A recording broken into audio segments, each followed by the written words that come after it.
முன்னாடி எல்லாம் நிறைய ஆக்டர்ஸ் தான் நிறைய கான்ட்ரவர்சிஸ்ல மாட்டுவாங்க. ஆனா இப்பெல்லாம் பார்த்தா ஹீரோயின்ஸ் அந்த லிஸ்ட்ல ரொம்ப டாப்ல இருக்காங்க அப்படின்னு தான் சொல்லணும். அதுலயும் முக்கியமா நயன்தாரா பத்தி சொல்லணும் அப்படின்னா அவங்க பாவையா விட்டுருங்க அப்படின்னு சொல்ற அளவுக்கு ஏகப்பட்ட கான்ட்ரவர்சிஸ்ல மாட்டிட்டு இருக்காங்க. நயன்தாராவையே ஜோதிகா மிஞ்சிடுவாங்க போல. அது என்ன விஷயம் அப்படிங்கறத வீடியோக்குள்ள போய் பார்க்கலாம். சும்மா சொல்லக்கூடாதுங்க. லேடி சூப்பர் ஸ்டார் அப்படின்னா நயன்தாரா அப்படின்னு சொல்றதுல தப்பே இல்லை. ஏன்னா அவங்க ஃபேஸ் பண்ணிட்டு இருக்கிற கான்ட்ரவர்சிஸ்லாம் பார்த்தா சினிமா இண்டஸ்ட்ரிக்குள்ளே போகக்கூடாது அப்படின்னு ஒரு எண்ணத்தை கிரியேட் பண்ணும். பட் ஆனால் அதெல்லாம் ரொம்பவே போல்டாக ஃபேஸ் பண்ணிட்டு இருக்காங்க அப்படின்னு தான் சொல்லணும்.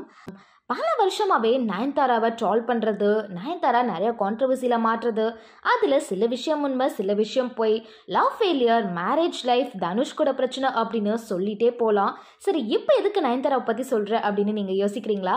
ஆமாங்க, இந்த கான்ட்ரவர்சிஸ் எல்லாத்தையும் மிஞ்சிட்டாங்க ஜோதிகா. அவங்க என்ன சொல்லியிருக்காங்க அப்படின்னா, இப்போ ரீசெண்டாக அவங்க மலையாளம் வெப் சீரிஸ் ஒன்றில் நடிச்சிருக்காங்க. ஸோ அதுக்கான ப்ரமோஷன் போகிற எல்லா இன்டர்வியூவும் அவங்க சொல்கிற விஷயம் என்ன அப்படின்னா, சவுத் இந்தியன் ஃபிலிம்ஸ் அதுவும் தமிழ் இண்டஸ்ட்ரியில் நிறையா மேல் டாமினேட்டிங் ரோல் தான் இருக்குது. ஒன்று ஹீரோவை ப்ரைஸ் பண்ணுற மாதிரி இருக்கும், இல்லை ஒரு டான்ஸுக்கு ஹீரோயின்ஸ் ஆடுற மாதிரி இருக்கும்.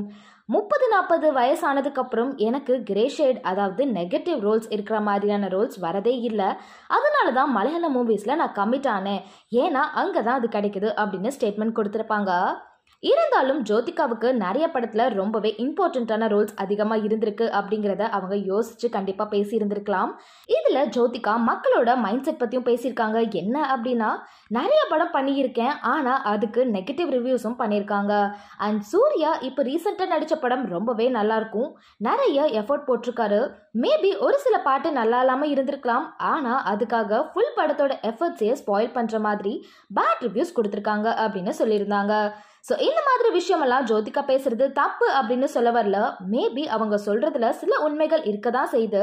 இருந்தாலும் அவங்க இந்த அளவுக்கு தமிழ் இண்டஸ்ட்ரியை விட்டு கொடுத்துருக்க வேண்டிய அவசியம் இல்லை அப்படிங்கிறது தான் எல்லாரோட கருத்தா இருக்கு. காரணம் என்ன அப்படின்னா, சூர்யா ஜோதிகாவை கொண்டாடின தமிழ் மக்களை இப்படி பேசினதுக்கான பிரதிபலிப்பு தான் மக்களோட இந்த கோபம். எக்ஸாம்பிளுக்கு மீனாவை எடுத்துக்கோங்க.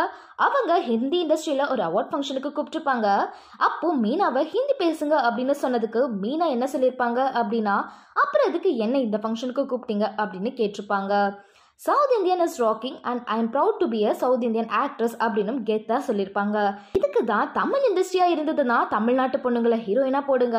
அட்லீஸ்ட் அவங்களுக்கு என்ன மாதிரி விஷயம் நடந்தாலும் மற்ற இடத்துல அவங்கள விட்டு கொடுக்க மாட்டாங்க அப்படின்னு நிறைய பேர் கமெண்ட் பண்ணிட்டு வராங்க.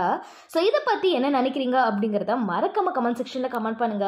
இந்த மாதிரி சினிமா அப்டேட்ஸ் உடனுக்குடனே தெரிஞ்சுக்கணும் அப்படின்னா மறக்காம சினி ஸ்டாட்டிக்கை சப்ஸ்கிரைப் பண்ணிக்கோங்க.